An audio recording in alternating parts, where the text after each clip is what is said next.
तो आज के इस वीडियो में हम बेसिकली ये जानेंगे कि हम अपने लाइफ में जितनी भी हमारी बुरी आदतें हैं हम उसे कैसे छुटकारा पा सकते हैं। उसके अलावा हम ये भी जानेंगे कि हम बुरी हैबिट को छोड़ने के साथ साथ अच्छी हैबिट गुड हैबिट्स अपने लाइफ में कैसे बना सकते हैं। और ये video full guide to form a good habits and break bad one series का तीसरा वीडियो है।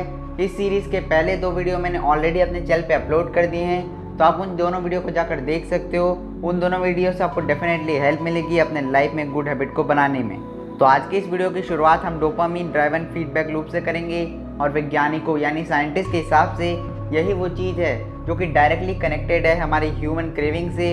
और ह्यूमन क्रेविंग ही वो चीज़ है जो हमारे हैबिट बनाने में एक सिग्निफिकेंट रोल प्ले करती है। International best seller book atomic habit के ऑथर जेम्स क्लियर ये बात खुद कहते हैं कि हम अपने लाइफ में जब भी वो टास्क करते हैं या वो हैबिट करते हैं जिस चीज़ से हमें प्लेजर नहीं मिलती, तो उस चीज़ से हम जल्द ही बोरिंग हो जाते हैं, उस काम को छोड़ देते हैं। लेकिन जब उसी चीज़ से हमें प्लेजर मिलती है तो हमारा बॉडी डोपामिन हार्मोन को हमारे बॉडी में रिलीज़ करता है, जिसके कारण हम उसी चीज़ को, उसी टास्क, उसी हैबिट को और भी ज़्यादा जोश के साथ करते हैं और सही तरीके से उस टास्क या उस हैबिट को कंप्लीट कर लेते हैं। सालों से साइंटिस्ट लोग को लगता था कि डोपामिन का मतलब होता है सिर्फ प्लेजर, लेकिन अब साइंटिस्ट लोगों को ये पता चला है कि motivation, learning and memory, punishment और वॉलेंट्री मूवमेंट भी सब भी डोपामिन के कारण ही हमारे बॉडी में परफॉर्म होती है। लेकिन जब हम बात हैबिट बनाने की करते हैं तो हमारा ब्रेन डोपामिन हार्मोन तब रिलीज नहीं करता जब हम उस प्लेजर को जो हमारे किसी भी गोल को अचीव करने के बाद मिलती है उसको रियली में इंजॉय कर रहे हो या एक्चुअली में जी रहे हो, बल्कि हमारा ब्रेन डोपामिन हार्मोन तब रिलीज करता है जब हम उस गोल को अचीव होने के बारे में सिर्फ सोचते हैं या एक्सपेक्ट करते हैं, तब वो रिलीज़ करता है। इसलिए कोई भी आदमी जो कि गैम्बलिंग करता है, यानी कि कोई भी गैम्बलर के माइंड में डोपामिन हार्मोन रिलीज तब नहीं होती जब वो कोई बहुत बड़ा अमाउंट पैसे का जीत जाता है, लेकिन तब होती है, तब डोपामिन हार्मोन रिलीज होती है जब उसको लगता है कि वो पैसे लगाकर और भी ज़्यादा पैसे जीत सकता है, और इसी तरीके से वो और भी ज़्यादा पैसे लगाता है और बहुत बड़े लॉस का शिकार बन जाता है। इसलिए जब हम छोटे थे तो हमें क्रिसमस डे के दिन क्या प्रेजेंट मिलेगा ये सोचने में हमें ज़्यादा खुशी मिलती थी, लेकिन जब हमें एक्चुअली में जो प्रेजेंट मिलता था तो हमें उतनी ज़्यादा खुशी नहीं होती थी। और जब हम बड़े हो जाते हैं तो हमें ये सोचने में कि हम वेकेशन में जाएंगे, हमें छुट्टी मिलेगी, इसे सोचने में हमें ज़्यादा खुशी मिलती है। लेकिन जब हम एक्चुअली में वेकेशन में जाते हैं या उस छुट्टी को एंजॉय कर रहे होते हैं तो हमें एक्चुअली में उतनी खुशी नहीं मिलती है। इससे हमें ये पता चलता है कि हमारे बॉडी का डोपामिन हार्मोन अलग तरीके से काम करता है। इस वीडियो में आगे बढ़ने से पहले मैं आपसे चाहूँगा कि आप इस चैनल को सब्सक्राइब करो ताकि आपको ऐसी नॉलेजेबल वीडियो और बुक समरी से रिलेटेड सारी वीडियो सबसे पहले हमारे चैनल पर मिल सके। लेकिन हमको ये पता होना चाहिए कि हमको अपने लाइफ में हैबिट को कंट्रोल करने के लिए कुछ स्ट्रैटेजीज़ की ज़रूरत होती है। तो अब हम उन्हीं स्ट्रैटेजीज़ के बारे में जानेंगे जिनकी मदद से आप अपने लाइफ में बुरी हैबिट्स को छोड़ पाओगे और अच्छी हैबिट्स बना पाओगे। Strategy number 1, temptation burning. और इस स्ट्रैटेजी को डिटेल में समझने के लिए हमको एक रियल लाइफ स्टोरी के बारे में जानना जरूरी है। और ये स्टोरी है रॉनन ब्रायन की, जो कि एक इंजीनियरिंग स्टूडेंट थे। और हुआ ये था कि उनको एक बहुत बड़ी आदत लगी थी, और वो आदत ये थी कि अपने दिन के बहुत ज़्यादा घंटे, इवन कई दिन भी गुजार देते थे नेटफ्लिक्स में मूवी से कुछ भी देखने में। लेकिन उसको ये बात पता थी कि उसको अपने लाइफ में ओबेसिटी से बचने के लिए एक्सरसाइज करना ज़रूरी है।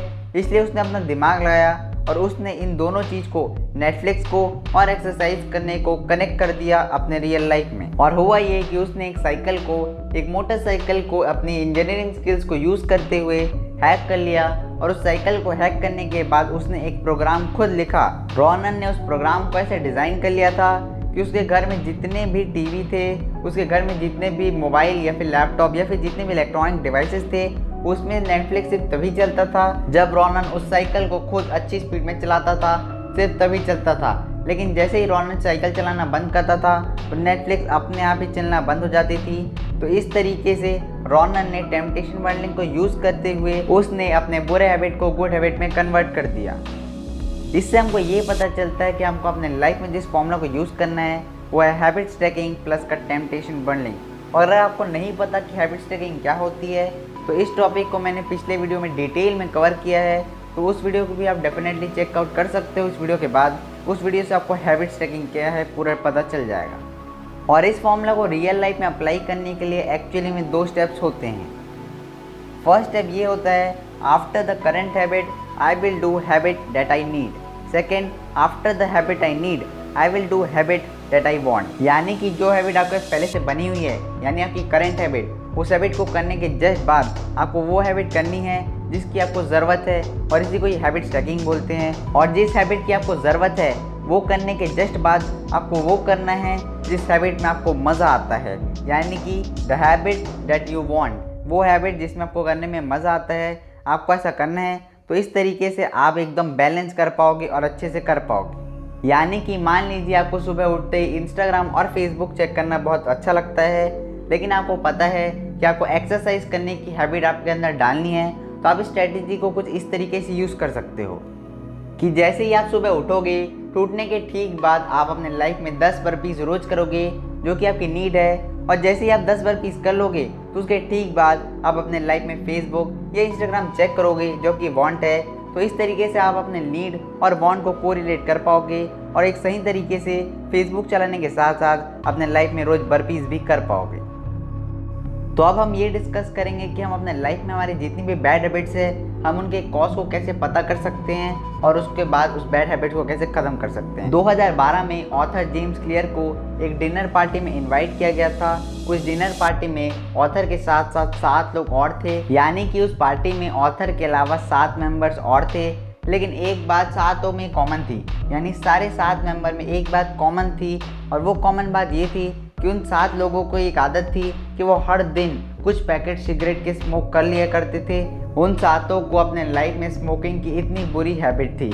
उसके बाद ऑथर जेम्स क्लियर ने पूछा कि ऐसा कैसे हुआ, तुम सबको ये आदत कैसे लगी। उस पर एक आदमी ने जवाब दिया कि ये शुरुआत हुआ था एक फ्रेंड के कारण। एक फ्रेंड ने स्मोकिंग करना शुरू किया, उसको देखकर हम सब ने भी शुरू किया, और ऐसे करके हमारे लिए स्मोकिंग कॉमन हो गया और हमारी लाइफ में इतनी बुरी आदत बैड हैबिट बन गई। लेकिन इस रियल लाइफ स्टोरी में एक बहुत बड़ा ट्विस्ट आया, और वो ट्विस्ट ये था कि उन 7 मेंबर जो कि उस डिनर पार्टी में थे, उसने कुछ सालों से ही स्मोकिंग करना छोड़ दिया और उन्होंने कुछ साल से एक बार भी स्मोकिंग नहीं की।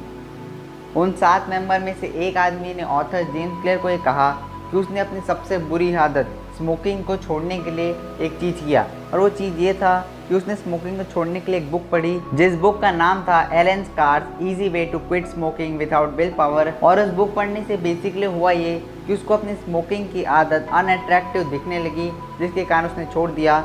ऑथर जेम्स क्लियर भी यही कहते हैं कि अगर हमको अपने लाइफ में सारी बुरी आदतें, अपनी जितनी भी बैड हैबिट्स को छोड़ना है, उसका सिर्फ एक ही सॉल्यूशन है, और वो सॉल्यूशन है कि आपको उस काम को अपने लिए अनअट्रैक्टिव बनाना होगा। कोई भी हैबिट को अनअट्रैक्टिव अगर आप बना दोगे तो उस हैबिट से आप जल्दी बोर हो जाओगे और उस हैबिट को छोड़ दोगे। स्मोकिंग को अनअट्रैक्टिव बनाने के लिए आपको अपने आप को बताना पड़ेगा कि स्मोकिंग छोड़ने के कितने एडवांटेजेस है, और अगर आप स्मोकिंग नहीं छोड़ोगे तो उसके लिए आपके कितने डिसएडवांटेजेस है, और ऐसा करके आप एडवांटेजेस और डिसएडवांटेजेस बता के आप उस हैबिट को, स्मोकिंग को अनअट्रैक्टिव बना दोगे।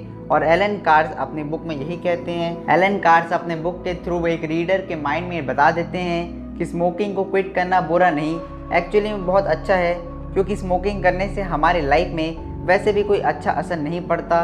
उसके बाद वो अपने बुक में ये भी बताते हैं कि मैक्सिमम स्मोकर ये सोचता है कि स्मोकिंग करने से, सिगरेट पीने से उसके माइंड में जितने भी स्ट्रेस होते हैं, यानी अगर वो डिप्रेस होता है तो वो ठीक हो जाता है, उसका सारा डिप्रेशन ख़त्म हो जाता है। लेकिन एक्चुअली में ऐसा नहीं है, क्योंकि स्मोकिंग करने से अगर हम एकदम मेंटली ठीक भी होते हैं तो स्मोकिंग करने से हमारा न्यूरॉन बिल्कुल ठीक होने के बदले डिस्ट्रॉय हो जाता है। तो इस तरीके से आप स्मोकिंग के डिसएडवांटेजेस बता के, उसको अनअट्रैक्टिव बता के आप स्मोकिंग को क्विट कर सकते हैं और बुरी आदत को छोड़ सकते हैं।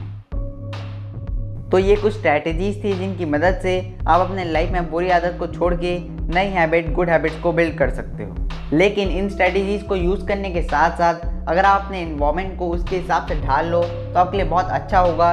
यानी अगर आपका वैसे इन्वायरमेंट हो जो कि आपके अच्छे हैबिट बनाने के लिए हैबिट फ्रेंडली हो, और बुरे हैबिट को तोड़ने के लिए एक ऐसे इन्वायरमेंट हो जो आपके बुरे हैबिट को अनअट्रैक्टिव बना दे, तो उस हैबिट को आप बहुत जल्दी छोड़ पाओगे और गुड हैबिट्स को बना पाओगे। तो यही है सबसे सीक्रेट रूल। और अगर उसके साथ साथ आपको ये वीडियो अच्छा लगा हो तो लाइक कीजिए, अगर मेरे चैनल पे नए हो तो सब्सक्राइब कीजिए, उसी के साथ साथ बेल नोटिफिकेशन को दबा दीजिए ताकि आपको ऐसी वीडियो की नोटिफिकेशन सबसे पहले हमारे चैनल पर मिल सके।